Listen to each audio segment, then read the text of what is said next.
साथ यास्मीन। बॉलीवुड के किंग शाहरुख खान और करण जौहर के बीच की दोस्ती को कौन नहीं जानता होगा। दोनों ने कई फिल्मों में साथ काम किया है। दोनों अक्सर एक दूसरे को पब्लिक प्लेटफॉर्म पर सपोर्ट करते नजर आते हैं, लेकिन इस बीच कुछ ऐसा हो गया जिससे दोनों की दोस्ती में दरार आ गई है।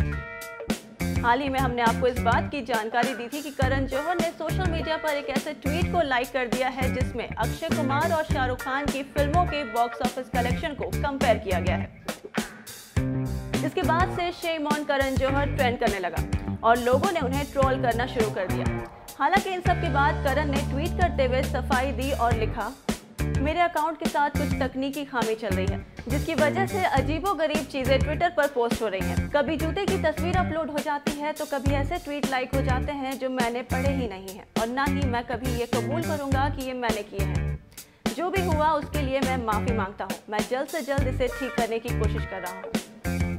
तो देखा आपने, करण ने ट्वीट कर अपनी सफाई दे दी, लेकिन जिन्हें लेकर इतना बवाल मचा है वो कैसे चुप बैठते। हम बात कर रहे हैं शाहरुख की, जिन्होंने ट्वीट करते हुए लिखा,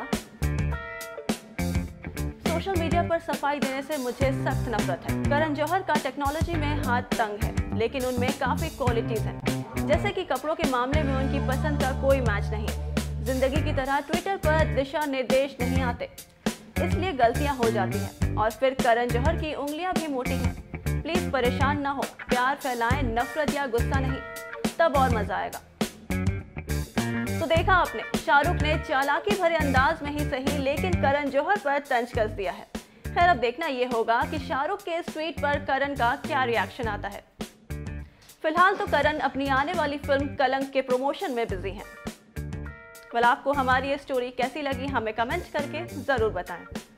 सबके अपने एक्सपीरियंसेस होते हैं। जी जी। और दूसरा सवाल ये था कि सही मायने में कलंक का मतलब क्या होता है आप लोगों की नज़र से?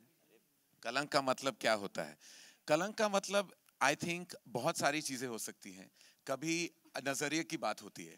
कलंक, किसी को कोई कलंक लगता है तो किसी को कोई काजल, तो बहुत सारी ऐसी इंटरप्रिटेशंस हो सकते हैं। कोई कह सकता है कि कलंक धब्बा है आपकी आंचल पे, आपकी जिंदगी पे, आपके वातावरण पे, आपके घर परिवार गृहस्थी पे। या तो किसी को, जैसे मैंने कहा है, किसी की नजर से कलंक होता है तो किसी की नजर से मोहब्बत। तो आई थिंक यही जो आप देखेंगे और पाएंगे इस फिल्म में, ये नजरिए की बात है। या ये इश्क है या ये कलंक है, इसका फैसला आपको करना है। Hi Madhuri ma'am, this is towards your right, Madhuri ma'am. This is Ravi from ABP News. Madhuri ma'am, इस फिल्म के लिए पहले श्रीदेवी जी को अप्रोच किया गया था और सैडली मतलब अनफॉर्चुनेटली उनकी डिमाइस हो गई और आपको ये रोल के लिए अप्रोच किया गया।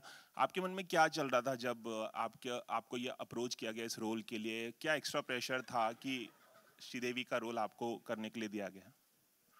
Well, एक तो बहुत दुखद बात हुई थी तभी ही, और जब I was approach to do this role, एक हैवी हार्ट था तभी। बहुत दिल में बहुत सारी भावनाएं थी, क्योंकि एक बहुत ही अच्छी आर्टिस्ट, अच्छी इंसान थी वो, और उनके साथ ऐसा हुआ। लेकिन to step into the role, जब आप एक एज एन एक्ट्रेस बात करते हैं तो एक अलग बात है, क्योंकि जब रोल मिलता है तो आप उस हिसाब से, अपने हिसाब से करते हैं।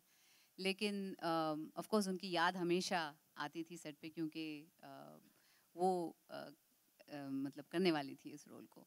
लेकिन फिर जब आप शुरू करते हैं काम तो उसके बियॉन्ड देखना पड़ता है आपको, और अपना रोल अच्छी तरीके से निभाना पड़ता है।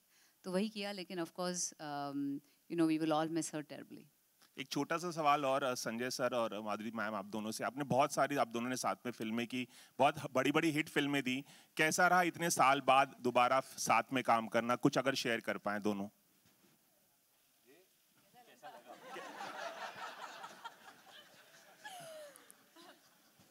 जैसे मैंने ऑलरेडी मैं कह चुका हूँ कि बहुत अच्छा लगा और बहुत समय के बाद मैं इनके साथ काम कर रहा हूँ, और यही कोशिश करूँगा कि ज़्यादा काम हो। और क्या? Karan, towards your left. क्योंकि आई थिंक हम कितने 20+ years के बाद काम कर रहे हैं साथ में, और हाल ही में मैंने अनिल जी के साथ भी बहुत सालों बाद काम किया था। So it's always wonderful to work with you know co-actors you worked with before, और इसमें भी वैसा ही। लेकिन I think it's been wonderful. Actually मेरे पास भी एक Wonderful सवाल है, क्योंकि जब सेट पे थे तो संजू सर, माधुरी मैम, मतलब मैं ऑब्वियसली मैम ही बोला होगा, बट ये भी मैम ही बुलाते थे। तो मैं थोड़ा, तो तुम भी सीखो, तुम भी मुझे मैम बुलाओ। मैं Karan, तो आपको माँ बुलाता हूँ। Karan, towards your left. Karan sir, over here. कलंक आपके फादर का सपना था और वो उनके दिल से काफ़ी ज़्यादा करीब था। तो अब आपको जब कलंक फाइनली रिलीज हो रही है और ट्रेलर इतना बेहतरीन है, तो आपको उन पलों की कुछ, टीजर इतना बेहतरीन है, तो आपको उन पलों की कुछ याद आती है जब आपके डैड ने आपको ये स्टोरी सुनाई थी? अगर आप कुछ बता पाए तो। एक्चुअली कहानी ये, जैसे कि मैंने कहा है कि 2003 में जब कल हो ना हो रिलीज हो रही थी, तो उसके बिल्कुल 2 महीने बाद इस कहानी का जो जर्म था, जो आइडिया थी, वो मेरे जहन में आ गई थी। उसके बाद मैंने पापा के साथ बहुत शेयर किया, क्योंकि जो एटमॉस्फेयर है फिल्म का, मैं ज़्यादा बताना नहीं चाहूँगा। फिल्म जो एटमॉस्फेयर थी, वो पापा को उसकी बहुत नॉलेज थी, तो वो खुद गए थे कुछ एरियाज में रिसर्च करने, और वो बीमार भी थे, ही वाजंट वेरी वेल, लेकिन उनका पैशन, वो पहले करियर में फोटोग्राफर हुआ करते थे, तो he went and took some amazing photos of certain locations that he thought that we would have in our film. वो तस्वीरें अभी भी मेरे पास है, हमने आर्काइव किए थे। और फिर जब जून 2004 में वो चल बसे, उसके बाद ऐसा हो गया था कि इतनी सारी यादें जुड़ी थी उस कहानी के साथ, तो मैं बना नहीं पाया, मुझसे हुआ नहीं। मैंने ऑलरेडी फिल्म एक्चुअली प्लान कर ली थी, मैं शूटिंग करने जा रहा था एंड ऑफ द ईयर, लेकिन उसके बाद मुझसे हुआ नहीं। बहुत साल गुजर गए उसके बाद, और फिर कभी कभी मैं ये कहानी सबके साथ शेयर किया करता था। आई थिंक धर्मा प्रोडक्शंस में जो भी मुझसे करीब है, वो सब जानते कि कलंक की कहानी क्या है। और एक दिन मैंने अभिषेक वर्मन को वो कहानी बताई, और उन्हें बहुत पसंद आया, and I just felt that the film would be in the right hands with him, तो उन्होंने डेवलप किया। और आज जब ये पिक्चर देखता हूँ, मेरे लिए एज अ प्रोड्यूसर बहुत सारी फिल्में बनती हैं कंपनी में, हर फिल्म मेरे लिए बहुत स्पेशल है, लेकिन ये मेरे लिए एक, मैं कहूँगा स्पेशल से ज़्यादा इमोशनल है। And I would say that this film, और मैं ये नहीं कह रहा कि कल जाके इस फिल्म के साथ I only hope the best for it, लेकिन for me it's beyond its box office and beyond what I think the eventuality the film will be, because the fact that ये मेरे पिताजी का ये एक सपना था जो पूरा हो गया आज, and I think that means the world to me. Karan sir. Karan sir, on your left, slightly on your left. This is Simran Singh here. Yeah. On your left. On your left. So first of all, congratulations to you and the team. The teaser is fantastic. My question to you is, in the teaser we saw that during the titles, all the female leads' name were first, and then there was the male cast name. So was that a conscious decision? My dear, you and I were brought into this universe by women, and I've been raised by a group of strong women. And these 3 wonderful women are the heart, soul, and spine of Kalank. There is no way in hell that the men could ever match up to their prowess, their beauty, and their intellect. And that is the reason why they stand tall and proud and first in the series of events. Wow. Hello. So I'm waiting for the day that this question won't even pop up. It shouldn't be a surprise.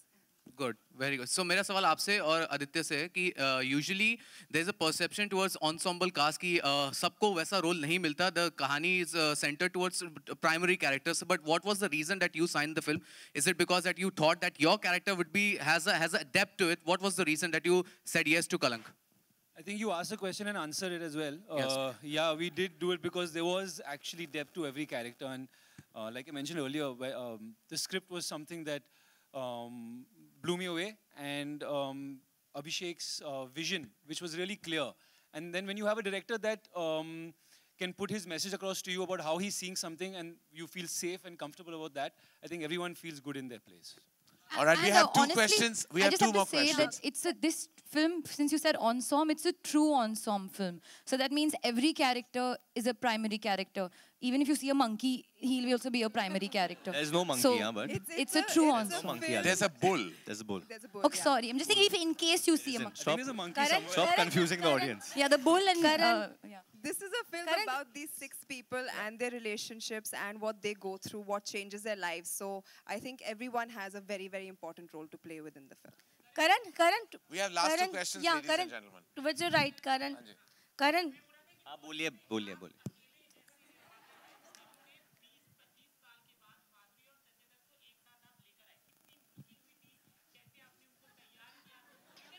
कैसे मैंने तैयार किया उनको। देखिए मैं actually designer नहीं film maker हूं, तो मैंने इनको बिल्कुल तैयार नहीं किया, काफी तैयार होके खुद आए हैं ये। और आई थिंक ये आर्टिस्ट हैं, तो ये अपना रोल देख के और फिल्म देख के और फिल्म की इमोशनल और भावनाएं देख के वो फिल्म करते हैं। तो इसलिए ऐसे मुझे कोई ज्यादा मेहनत, वरुण, आलिया, माधुरी, संजय, आदि, सोनाक्षी, उन्होंने स्क्रिप्ट पढ़ी है और फिल्म किया है, तो स्पेशल कोई मेहनत मैंने किसी इंडिविजुअल डिपार्टमेंट के लिए रिजर्व नहीं किया। सबसे ज्यादा मेहनत मुझे आई थिंक फॉक्स और साजिद के साथ लगा है। भैया ये पिक्चर बनानी चाहिए इस बजट पे या नहीं। भैया आप ऐसे लग रहे हैं जैसे आपको बहुत मजा आया ये देख के ट्रेलर। हाँ हाँ